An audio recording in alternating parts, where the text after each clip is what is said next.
नमस्कार, खबर कनेक्शन में आप सभी का स्वागत है।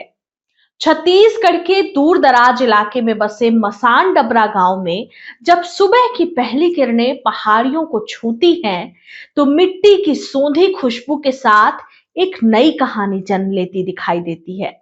एक ऐसी कहानी जिसकी शुरुआत 2024 की तपती गर्मियों में हुई थी।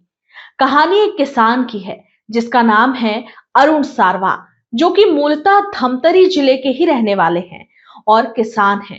अरुण सारवा की एक खास बात जो हमें उनसे जोड़ती है, या जिस वजह से हम अरुण सारवा को ढूंढते हुए उनके घर तक पहुंचे, वो है उनका दिल, जो हमेशा उन लोगों की धड़कनों के साथ धड़कता है जिन्हें दुनिया अक्सर पिछड़े, दुरस्त या वंचित कहकर भूल जाती है।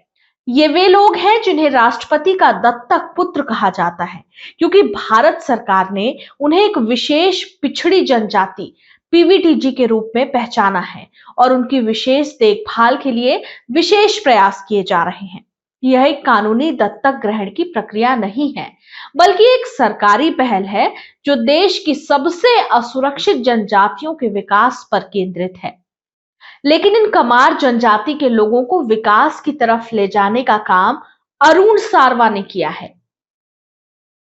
दरअसल यह कहानी कमार जनजाति के उन परिवारों की भी है जो कभी टूटे फूटे झोपड़े में रहते थे, मौसम की बेरहम मार झेलते हुए हर दिन एक नई लड़ाई लड़ते थे।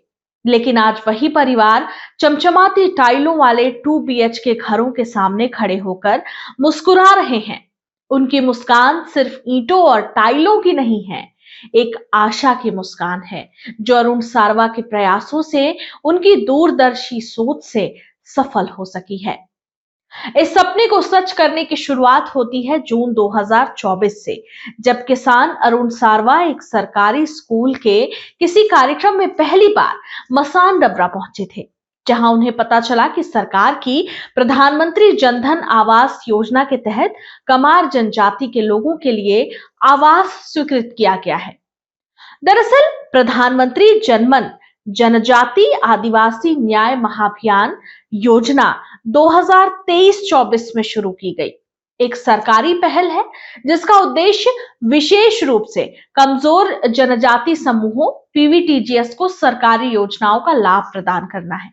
इस योजना के तहत पीवीटीजी समुदायों के परिवारों को बुनियादी सुविधाएं और सेवाएं उपलब्ध कराने पर ध्यान केंद्रित किया जाता है, जिसमें आवास, बिजली, स्वास्थ्य और बैंकिंग जैसी सुविधाएं शामिल हैं।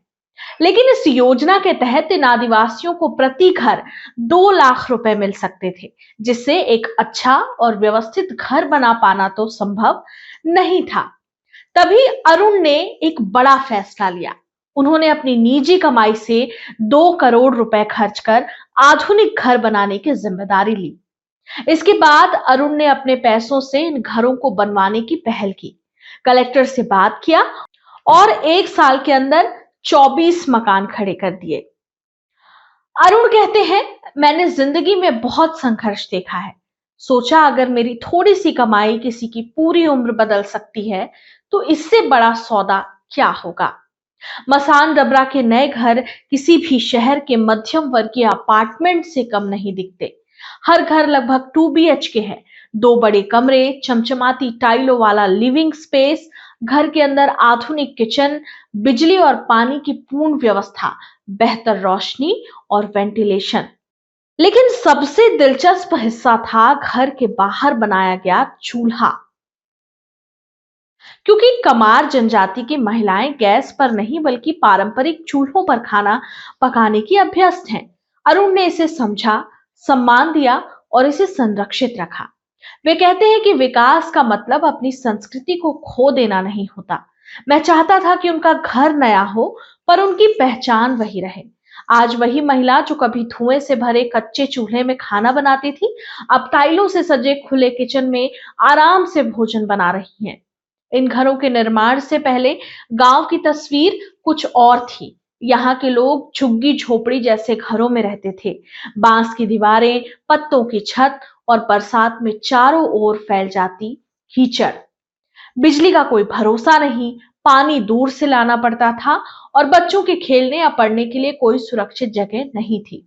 जब 24 नए घर तैयार हुए और आदिवासी परिवारों को सौंपे गए, तो गांव की हवा बदल गई। बच्चे साफ सुथरे बरामदों में खेलते दिखने लगे। महिलाएं टाइलों वाली रसोई में भोजन बनाते हुए खुशी से चमक उठी। दरअसल अरुण ने सिर्फ मकान नहीं बनाया, उन्होंने एक पूरे समुदाय का भविष्य दोबारा लिखा। अरुण बताते हैं कि आगे इस प्रोजेक्ट में बच्चों के लिए गार्डन और खेल का मैदान भी बनाया जाना है। इसके साथ ही एक छोटा प्राथमिक स्कूल, क्लब हाउस, जहां यह जनजाति अपनी पूजा, त्योहार और सांस्कृतिक आयोजनों को जारी रख सके। स्वच्छ पानी की व्यवस्था, रोजगार केंद्रित प्रशिक्षण भी यहां शुरू किए जाएंगे। कमार जनजाति मुख्य रूप से जंगलों पर निर्भर रहती है। नई चीजें अपनाना उनके लिए सरल नहीं होता। अरुण को समझने में समय लगा कि उन्हें कैसा घर चाहिए, किन सुविधाओं से उन्हें दिक्कत होगी और कौन सी चीज उनकी परंपरा को आघात पहुंचा सकती है। वे बताते हैं कि जब बदलाव मजबूरी बन जाए तो लोग डरते हैं, लेकिन जब बदलाव सम्मान के साथ दिया जाए तो वही लोग आपका हाथ पकड़कर आपसे आगे चलने लगते हैं। देश में प्रधानमंत्री आवास योजना के तहत लाखों घर बने हैं, लेकिन मसान डबरा के घरों की तस्वीर देखकर कोई भी समझ सकता है कि यह घर सिर्फ योजना का हिस्सा नहीं है।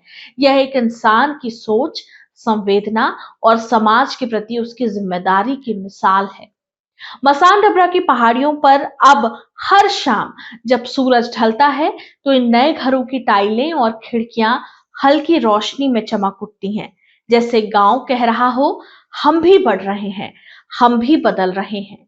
और शायद कहीं दूर खड़े अरुण सारवा मुस्कुरा रहे हैं, क्योंकि उन्होंने सिर्फ ईंटों का ढेर नहीं लगाया, उन्होंने इन परिवारों की उम्मीदों को नया घर दिया है। ऐसे ही और कहानियों को हम आपके बीच लाते रहेंगे। उसके लिए आपको हमारे साथ जुड़े रहना होगा। हमारे चैनल को सब्सक्राइब कीजिए और जितना हो सके इस खबर को शेयर कीजिए और हमें आगे बढ़ने की प्रेरणा दीजिए। खबर कनेक्शन में आज इतना ही।